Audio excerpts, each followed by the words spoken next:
नमस्कार दोस्तों, मैं हूँ दिव्यांश। स्वागत करता हूँ आपका दिव्यांश बर्थरे यूट्यूब चैनल पर। लास्ट वीडियो में मैंने आपसे पूछा था कि आपको PQRS का वीडियो चाहिए, तो लीजिए मैं लेकर आया हूँ आपके लिए PQRS का वीडियो। थोड़ा सा ग्लिच ये है कि मैं बोर्ड पर नहीं लिख पाऊँगा। अगर मैं बोर्ड पर लिखूँगा तो मुझे काफ़ी समय हो जाएगा।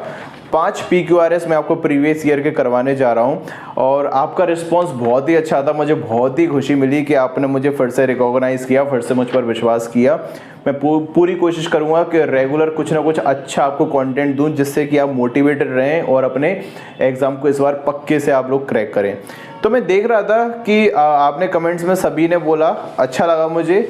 और कुछ लोग ये बोल रहे थे कि सर अब पहले बहुत ईजी आते थे, अब कठिन आते हैं। तो मुझे तो ऐसा कुछ लगा भी नहीं, सेम वही नाउन और प्रोनाउन को समझने वाली बात है। ठीक है, अब यहाँ पर जैसे आप वीडियो या दिवाली अभी तक गई नहीं है, तो जैसे आप वीडियो देख रहे हैं, आपको साइड में जो भी PQRS है, पैराजंबल है, वो आपको साइड में दिखने लगेगा। मैं थोड़ा एक्सप्लेन करने की कोशिश करूंगा आपको बोर्ड पर, तो थोड़ा मैनेज कर लेना। डिजिटल बोर्ड नहीं है मेरे पास और अभी लेने की भी इच्छा नहीं है।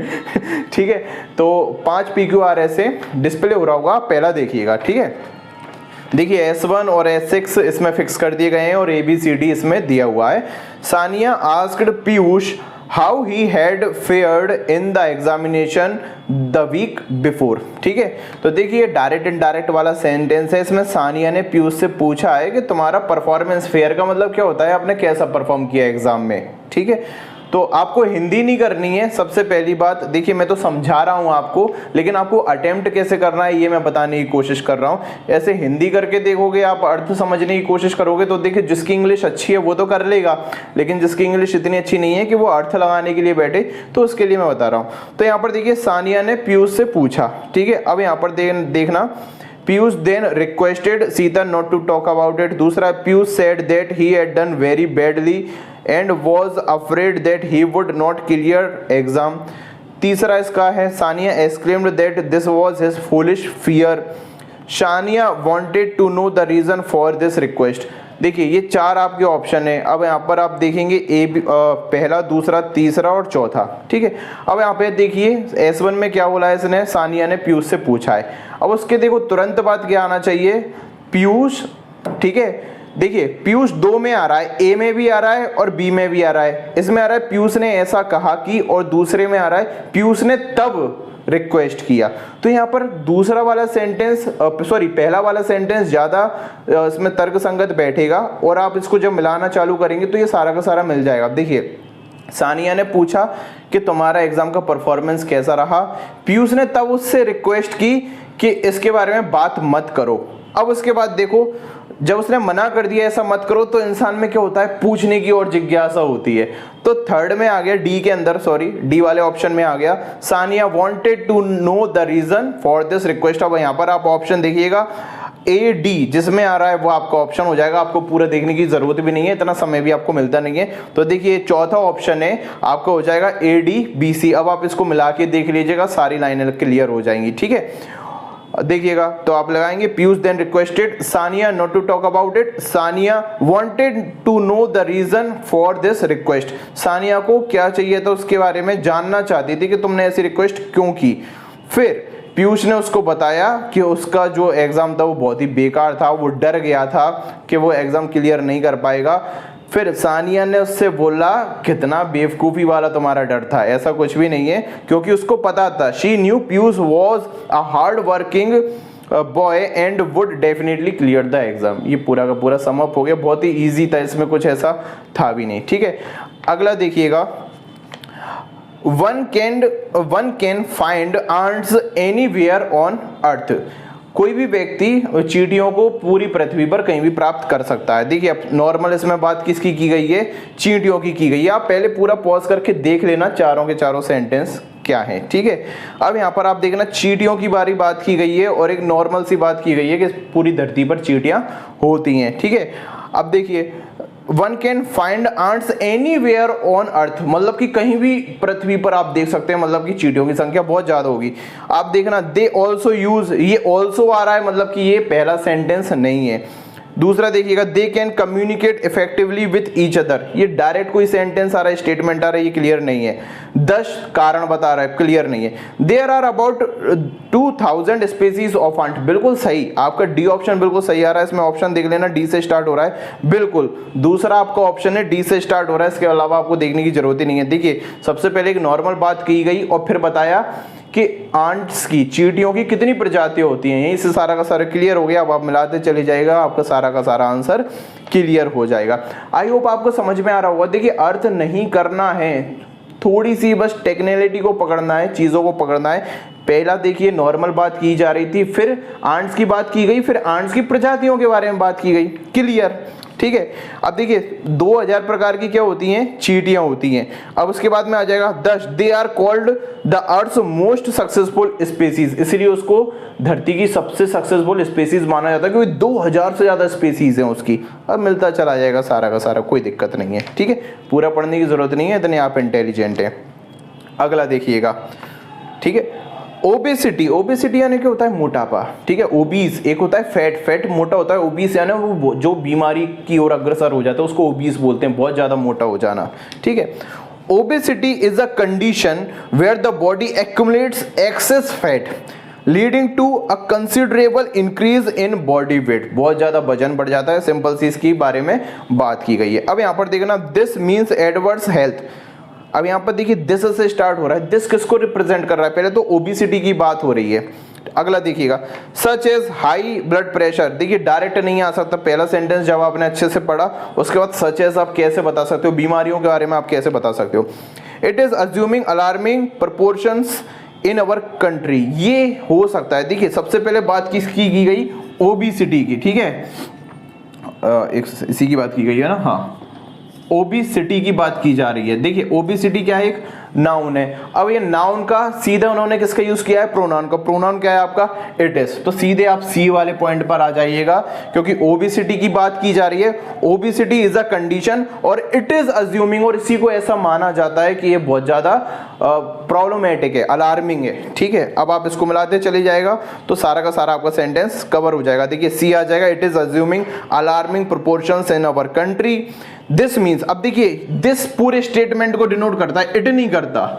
दिस है वो पूरे के पूरे स्टेटमेंट को डिनोट करता है। अगर आपने मेरी प्रोनाउन वाली वीडियोस देखी, अगर आप मुझसे पढ़े हैं पहले, आप किसी से भी पढ़े हैं, उसने बताया होगा उस टीचर ने कि जो दिस का यूज है वो पूरे के पूरे सेंटेंस के मतलब को डिनोट करने के लिए किया जाता है। इट का नहीं किया जाएगा, दिस का किया जाएगा, ठीक है।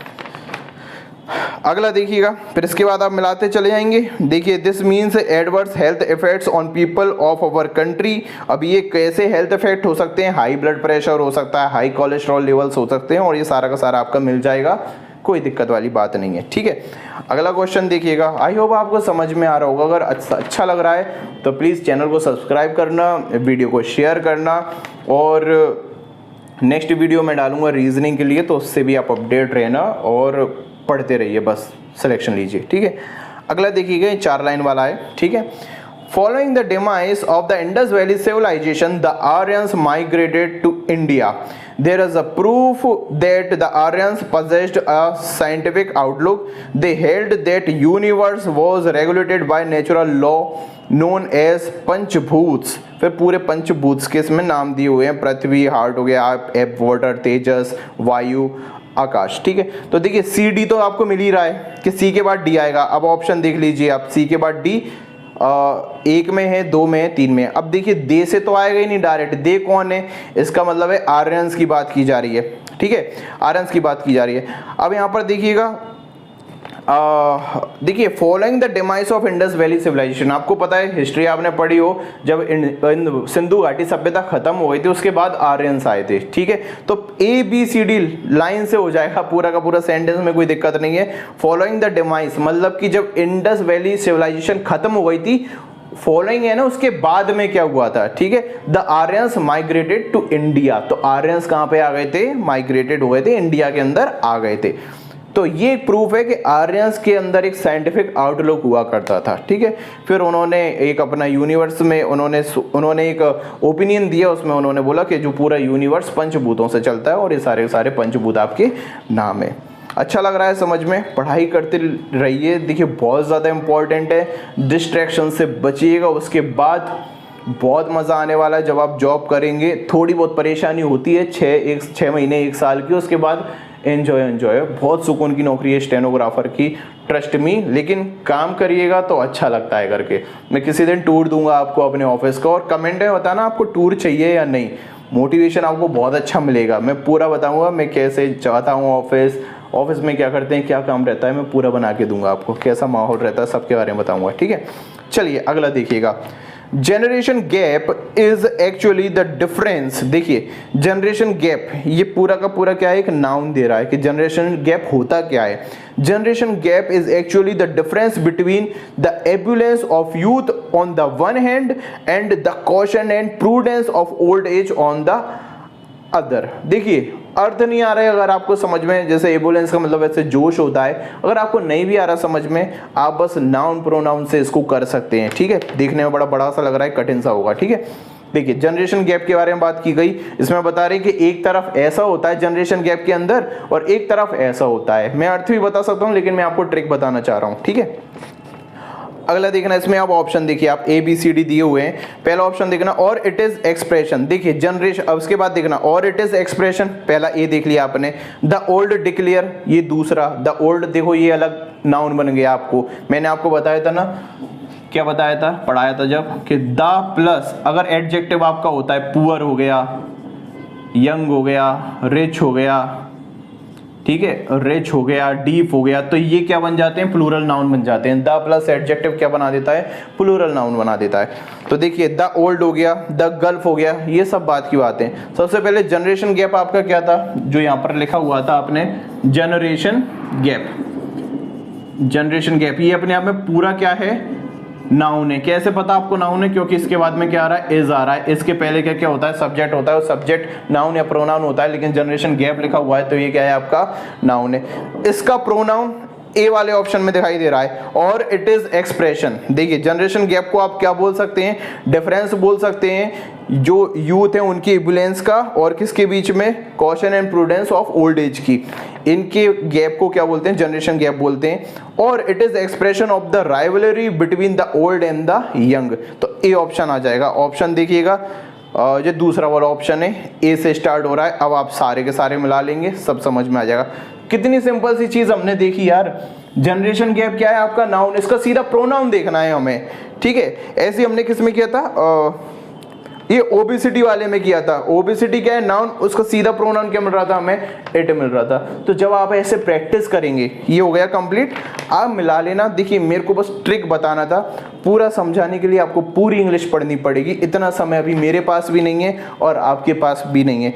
जब ये वाला एग्जाम खत्म हो जाएगा तो 2025 की जब प्रिपरेशन करेंगे तब मैं पूरा आपको पढ़ाऊंगा शुरू से नए तरीके से। और 2025 जो भी नए स्टूडेंट हैं जिनके मैसेज आ रहे थे सर के 2025 के लिए बताइए, मैं पूरा पढ़ाऊंगा। अभी इतना समय हमारे पास नहीं है, मैं भी आपका ज़्यादा टाइम खराब नहीं करना चाहता। तो ये थोड़ा सा मैंने ट्रिक बताया था कि नाउन और प्रोनाउन से आप सारे कर सकते हैं। यकीन मानिए अगर 5 आएंगे, 4 तो बन ही जाएंगे आप पे इजीली, जो अभी आप 3 बना रहे होंगे। और 1 नंबर भी बहुत ज़्यादा मैटर करता है, और कभी कभी तो शायद 5 भी नहीं आ रहे, 6-7 आ रहे हैं। मैं देख रहा था जब एग्जाम एनालाइज कर रहा था तो उसमें 6 से 7 भी दिए हुए थे। तो अगर आपका एक छूट रहा है, बहुत ज़्यादा ट्रिकी है, बहुत ज़्यादा कठिन है, तो छोड़ो, आप जो कर सकते हैं उसमें गलती नहीं होनी चाहिए। ठीक है, आई होप आपको वीडियो अच्छा लगा होगा। अगर आपको वीडियो अच्छा लगा हो तो चैनल को सब्सक्राइब ज़रूर कीजिएगा, और मुझे बताइएगा आपको किस टॉपिक में समस्या है या आपका कन्फ्यूजन क्या है, आप क्यों मार्क्स आपके नहीं बढ़ रहे। मुझे थोड़ा सा आप कमेंट्स में अपनी समस्याएं बताना, तो उस पर मैं वीडियो बनाने की कोशिश करूँगा। मिलता हूँ आपसे नेक्स्ट वीडियो में, तब तक के लिए